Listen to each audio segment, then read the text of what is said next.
Hello, Alison. How are you today? I'm good, Duncan. If a little bit hot, and how are you? It is hot. I'm not going to complain though, because it's so rare. It's hot. It's I just Duncan. It is too hot. It is actually too hot today. you're top north. Surely there's still frosts and things like that up there this time of year. You would think, wouldn't you? But I'm not Mm. used to it. I'm not used to seeing the sun, and I it's think well out. I think the important thing to note here is, Alison, it's not that hot. It's just that we're used to the cold.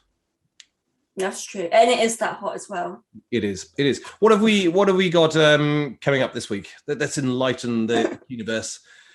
So first off, we've got the Mad Monarchs coming back, and that's with 4 new Mad Monarchs. So that's Justin II, Elagabalus, I think, which sounds more like a dinosaur, but it's not.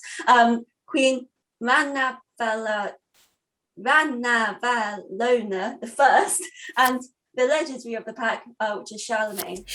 Now, the one you couldn't pronounce very well there, Alison. I know you're going to make me do Her it as name well. of birth. Come on, give it a go. What was she called? Okay. We're going to put this up on screen, folks, and maybe Murray should run a competition to see who can actually pronounce it correctly.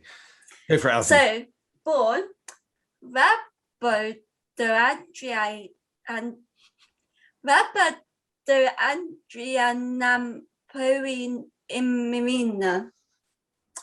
I'm sure that's exactly how Perfect. it's pronounced. Right.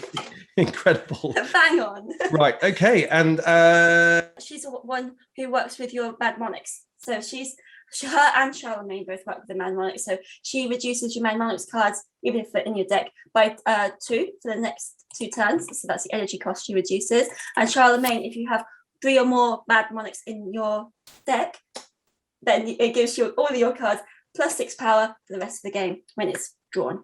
Excellent. And you have an interesting fact about Charlemagne I didn't know, which is where the name comes from. Yes, it actually. I can't remember which language it is, but it means Charles the Great. Charles the Great is what it means. Probably French. He was French, wasn't he? Oh yes. Oh yeah, French. That's the one. Excellent. And then moving on.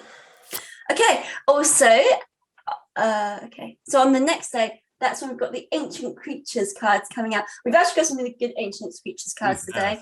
They're really looking good now. Yeah, the photos are, the quality level is just skyrocketed. So we've got the Toxodon, which is this kind of hippo-looking thing. We've got the Dinopithecus, not a dinosaur, but an ancient monkey, which is kind of cute but kind of fierce. So that's the best of both worlds. And then we've got the Arsinoitherium, which is this, it looks like a rhino, but with 2 horns, but it's actually more closely related to an elephant, it turns out. Which is interesting. And as the Donald Prothero sort of stuff stated before, this is kind of a conversion to evolution thing, because they grew up to look effectively the same or very similar according to their skeletal structure, except this one just has 2 horns. It's completely bizarre, but other than that, it's very similar. Why do you think it has 2 horns, Alison? What am I saying? I don't know. And we can't work it out, and it doesn't say either. I can't. Okay, we'll try and get something on screen to work out evolutionarily why that might have happened, but it's a fascinating creature. And the Toxodon as well, which looks a little bit like as you say, sort of a cross between a sort of hippo and the donkey from Shrek. So it's an interesting looking critter, isn't it? You know what? Apparently, it has the incisors of a rodent, which I did not expect. What, on the Toxodon? Toxodon, yeah. Yeah, I think they're closest relatives to the tapir. I would not have expected that. It's so interesting. Right, it is fascinating, isn't it?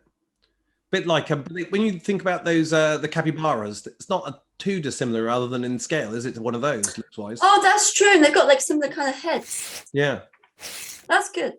Well, wait, I really like the ancient creatures this time. I think these are my favorite ancient creatures. So that's a cracking looking collection. What have we got coming up after those, Alison? On that same day, we've got the Ultrasound coming out, which I don't know if you guys knew this, but you can use ultrasounds on cats, which might explain why there's a cat in the picture when you open the app. Well, I think there should be more cats in the game, but you take your wins where you can get them. Yep, definitely. Okay. So the Ultrasound card is a super tiny card. So that's 0 power, 0 energy card, but it's really useful in tiny decks because it gives you other cards with 0 energy, a base energy cost of 0, 15 power until played. Even for any deck. That's quite an interesting ability, that one, isn't it? It's good. Yeah, exactly. It's perfect for little tiny decks. Perfect for little tiny decks. Okay, moving on to Friday. Friday we have the new Zodiac cards coming out. So it's the time of the Leo. So obviously the Leo card is coming out with the Asiatic Lion. Asiatic, yep. Okay, cool. Asiatic. Yeah, we're struggling to pronounce it. I think there's a different pronunciation across the pond. But yeah, so obviously with those cards, it's the Leo card will give your African Lion, which is one already in the game, and the Asiatic Lion 30 plus power this turn. Okay. And I love the Zodiac cards. I think they're great. They're nice pairs, aren't they? I really like them. Yeah. Yeah, it's so fun as well when it's like you're out of Aquarius is going to be one of the last ones, unfortunately. Big up Aquarius. Excellent. Okay. What else on Friday? And on Friday we also have. Are you ready, kids? Aye, Captain. Why is that? Because through complete coincidence, we have the sea sponge and the starfish coming out. That's with the combo name of Are You Ready, Kids? So the starfish, which happens to be pink, gives your constellations cards and your sea sponge cards 29 extra power this turn, and your sea sponge cards gives your hamburger cards and your starfish cards plus 64 power this turn. Excellent. Had a bit of fun with that one. That's good to get that in the game, I think. Yeah, to be honest, I don't really like SpongeBob, but what? Each their own. What? Don't like it. What? You can argue with me in the comments, but I actually really don't like SpongeBob. You just lost a lot of fans, Alison. So, Alison, anything else you want to let people know before we depart? No. A lot of the community things are all doing sort of games week, so keep your eye out for events throughout the week. Picking out a few little choice nuggets here as I peer behind my screen. We've got Dave's Battleships coming up and TLC's Baby Animals. So it all sounds pretty exciting, but keep your eye on Discord, Twitter, all the places where Murray essentially hangs out to keep abreast of that. I think the Baby Animal ones is going to be cute. I'm looking forward to watching TLC run that. Yeah, it will be good, won't it? I'm surprised we haven't got to rush on to squeeze more Baby Animals into the game before then, but we haven't. So there we go. Okay, then. Thank you very much, Alison. I will catch up with you soon. You too, Duncan. Goodbye. Hurrah. Keep it cute. Okay.